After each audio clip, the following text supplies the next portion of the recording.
If you want localized control over specific parts of your image, Lightroom's adjustment brush is the way to go. With it, you can select and adjust sharpness, tonal values, and even add localized tints to areas of your image. It's very easy to use the adjustment brush, but still, it's one of the more complex features of Lightroom. In this video, I'll give you a general overview of this amazing tool and then go into specific details on how to use it. Before I even select the adjustment brush, which is found here in the tool strip, I want to show you why I'm going to use it on this particular image. So this picture here, the snow isn't very appetizing with all the dirt on it. So I'm going to go into the basic Pane and I'm going to play around with my exposure values and try to clean up the snow a little bit. And you can see that I've got a much more attractive snow shot now by moving the exposure up two whole stops at least. And then the problem is I've overexposed the people and the sky. So this is a case where the global adjustments, I could have gone in and tried the curves, and frankly I did try curves and to try to get some more control over the exposure, but that didn't help at all in terms of it was a global change to the image and I need localized control. Let me bring this back down just a little bit. I've overdone it. Okay. So now I have the snow about where I want it, but I need to go in and get some localized control. And this is the adjustment brush. I've clicked on it. The K key will also select it. And I'm going to work with, as an effect, I'm going to work with the exposure. Let's start with that. And you can see I've already set this to a minus 1.93. It really doesn't matter where you start because you can go back at any time and change it. And again, I'm just going to work with exposure in this case, and then maybe later I'll go in and tweak the saturation and increase the saturation a little bit to give these people a little bit of pop. I'm going to now move my cursor over to the image preview area, and you can see there's a brush. I think it shows up pretty good there. There's two circles, and the distance between the outer circle and the inner circle, that's the feathering size. So you can see the two circles, the outer circle and the inner circle, the distance in between is the feathering. And the larger that area is, it creates a softer edge transition between the brushed areas and adjacent pixels. And the smaller, the tighter that area is, the harder the edge. Over here, you can see the feather setting is set to 100. Now I'm going to move that slider so you can see the difference and get to the point where I have a very hard edge. That's a 0 value. I find I oftentimes just stay with the default 100 setting, or maybe bring it down just a little bit in this case. So let's just put it right in the middle at 50. So that's the feather setting. The size setting, I use my mouse wheel and I'm just increasing the size of the brush, moving up and down on the wheel. You can also use the bracket keys, or you can just change the size right here with the slider. So I'm going to get that smaller because I don't need such a large brush. And then the flow setting, the flow controls how fast the brush acts. And if you have low values here in the flow slider, the effects will appear very slowly as you brush. And if you have higher values, the effects are visible more quickly. Again, I just keep this at its default setting of 50. And then auto mask, I'm going to have that selected for this case because auto mask, it finds the edge differences and restricts the effect of the brush to one side of the edge or the other. It's actually a no-brainer for this because I have some complicated shapes here. I don't want to go outside of them. And then as far as density goes, density controls the transparency of the mask. The lower values and the mask is less transparent, and therefore the effect you're brushing on is less obvious. And if you select a higher value, the mask is more transparent, so the effect is more obvious. You can also create another brush, brush B, with completely different set of parameters, a smaller brush, for example, for really fine details. And if you hit the slash key, you can toggle back and forth between the A brush, which I've done here, and the B brush. So it's an easy way to go back and forth between, say, a big brush and a small brush. Okay, so now let's get into the actual work here. I'm going to place my cursor over one of the people in this shot. Now, I actually really would like to enlarge this picture a little bit. It'll make it easier to brush the adjustment. But how do I enlarge this picture? Well, I can come over here to the navigator and use the navigator to enlarge it. If I try to use the traditional command, the control, command, option, spacebar, click from, the Photoshop commands, that's not going to work. But if you hold command or control plus, you'll enlarge your picture. And if I use my spacebar and click and drag, I can come over to where I want to work. And that's about right there. Bring it down. I can control or command minus, bring it down. Let's go back up a little bit there. Okay, so now we're at the one-to-one view. I'm going to start painting. I've got my brush set. You can see I have a medium feather, and the size looks about right. I've got auto mask set, and I'm going to click and drag. Now, right now, I'm not seeing any effect because it takes just a little bit of time on my computer for the effect to show up. There we go. Now it's showing up faster on the leg. And this takes a lot of processing power, so it really depends on the power of your computer, how quick this brush works. But you can see I'm painting away, and the effect is showing up as a darkening of the image area. All right, I go pretty quickly around there, and it's found the edges pretty good as well. If I want to see better what I'm doing, I can show select mask overlay, and you can see now that the mask is in red, which is not necessarily the best color because there's so much red in the image. If I hold the shift key and hit the O, I can turn that mask into green. And if I hit shift O, it's gray, and shift O again is red. So you can cycle around different colors. I think I'll stick with the green. And now you can see this area in here, I can still do some painting. Because I've set my flow at 50%, it's taking a little bit for the effect to show up here. If I move my flow to 100% or 100, it'll be quicker. Maybe I'll do that. Get that mask in there. And you can see how it's holding the edge up at the top there because I have auto mask on. All right, so that's that person. I'm going to hold the space bar and move over to another person here. I think I'll turn that off. I can hit the O key, and that I don't have to go down here and select, but you can do that as well. The O key works. And let me go ahead and paint in a darker exposure here. And that's going to make these people pop off that mountain a lot better. Keep working through. And I can do this pretty quickly. I don't have to be really precise because the people are pretty small in this picture. The auto mask is doing a really good job, so I can go through this pretty fast.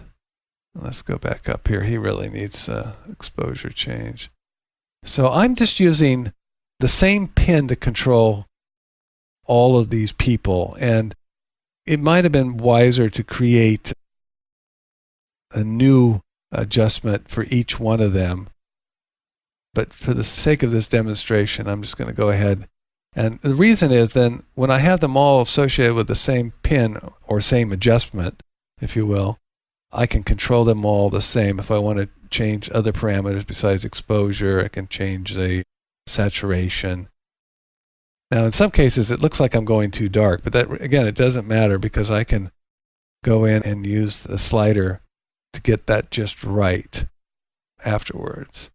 Okay, now I'm going to use Command minus or Control minus. Now those people are definitely more visible. Let me bring my exposure value so they're not quite that dark. And I'm going to move saturation up. So now I have exposure and saturation set on these points. And if I want to see what those points are, I'm going to hit the O key. You can see that the people are all masked in, and this is the point that controls them all. And if I hold my cursor over that point, you see now there's a double arrow that shows up. I can click and drag, and I can actually adjust both the exposure and the contrast, or whatever sliders are associated with that pin. I can move them by just using that cursor to the left or right, and they move relative to each other. So I don't have to go through and do each one separately. So let's just keep it right about there. I'm going to hit the O so I can see better what I've done. Okay, so now the people are good. I'm going to create a new pin or new mask because I want to work on the sky up here now. I want to darken that. I could use the graduated filter, but you can see because it's not a straight horizon, this would be a little bit harder for the graduated filter to work with. But I can just paint in a darker sky if I want with a little bit more saturation. I can even add a color tint, which will, well, let's see what we can do here. I'm going to increase the size of my brush. I'm going to keep the feather set at 50, flow at 100 this time, auto mask on, density at 100. I'm going to move my exposure. Okay, so we'll just leave it there. Now I'm going to click and drag. Again, I'm not worried about getting it exactly right. I'm just going to give it a sweep with the brush. It's doing a good job of finding the edge. And let's just get that part and then come in broad stroke here. And now we're getting a much more dramatic sky. Let me come over on this side. Get in there.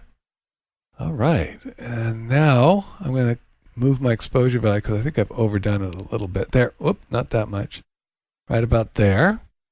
And let's move the saturation over and maybe a little bit of clarity to give that a little bit of pop. So that's looking pretty good. Now I can also, if I want, add a color tint. And in order to do that, I click on the color swatch here and that opens up my selections. Now I can either select a color from the image itself, like if I wanted to mimic the red in his coat, I'm just clicking and dragging over to the coat, and you can see how that color is now selected in the color swatch, or over here to the turquoise, and I can get the different tints from colors from within the image. Now this could be a more practical tint right in here, the aqua. So there. So once I've selected that tint, I can also, control it here. Many ways to get exactly the color you want. And there's also presets up here that you can select. You can actually add your own presets. And if I want to make this now a preset, I just hold to change preset to the current color. So I just click on that. Now that becomes that. So you can see these presets are there, but these are not fixed in stone. If I make a selection here, let's say, and I like that color as the green that shows up over here, and I want it to be a preset, if I right click, I can now set this swatch to the current color, and now that green will stay there and be a preset. So I can make my own set of custom colors that will always be there ready to go. But that's not the color of the sky. Maybe we should leave that sky alone. I think you get the idea that we can tint as well as just change the other settings. Let's click on the white, which is now basically taking all the tints away. And down here we have an X through the color tint that's saying that there's no tint applied.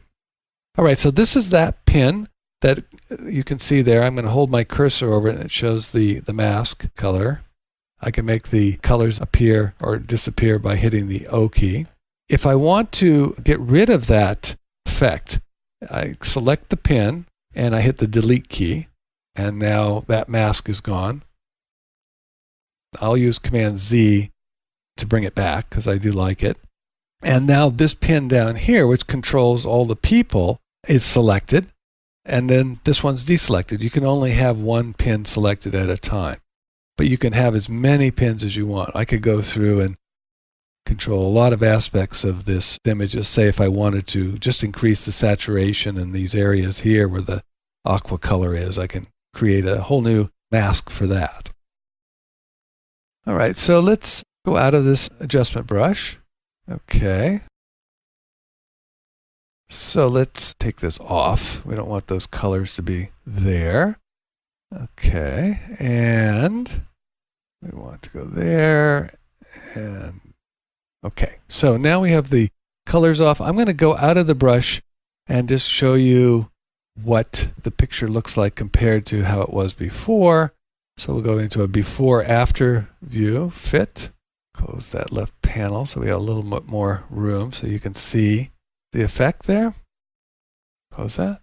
Okay, so you can see that we've used the localized adjustments to really improve this picture, and it really didn't take that much time. And the beauty of it is that we can go back at any time and either get rid of the adjustments or the mask or change them.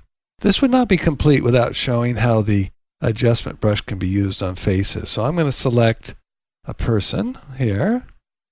And this is where I think the adjustment brush is just fantastic, the way you can retouch faces. So I've done a whole video on retouching faces. So I'm going to make this fairly quick. I'm going to use the K key to bring the adjustment brush open. And I just want to show you how under the effects, there's already a softened skin. There's an iris enhance, teeth whitening preset that makes working with faces really easy. I'm going to hit soften skin, and I'll just show you how this works on this person here. I'm using a very big brush, and I'm just quickly painting the mask in. And you'll see over to the right that it's using negative clarity. The clarity slider is all the way to the left. And you can make this wonderful, wonderful, soft, glowing look so easy, which is great for portraits. And I can keep going. And I can actually, if this is not enough softening, I can create a new pen and add even another layer of softening. Each mask builds on top of the other, so each effect can be amplified by just creating multiple effects on top of each other. Okay, so that's the softened skin. Now I can come over and I want to create a new brush here. And let's do this one as a teeth whitening, although these teeth are pretty white. We can just click on that, drag. Oh, that's a little too much. You know what? I'm going to get rid of that. I'll select that and hit the delete key. She does not need teeth whitening.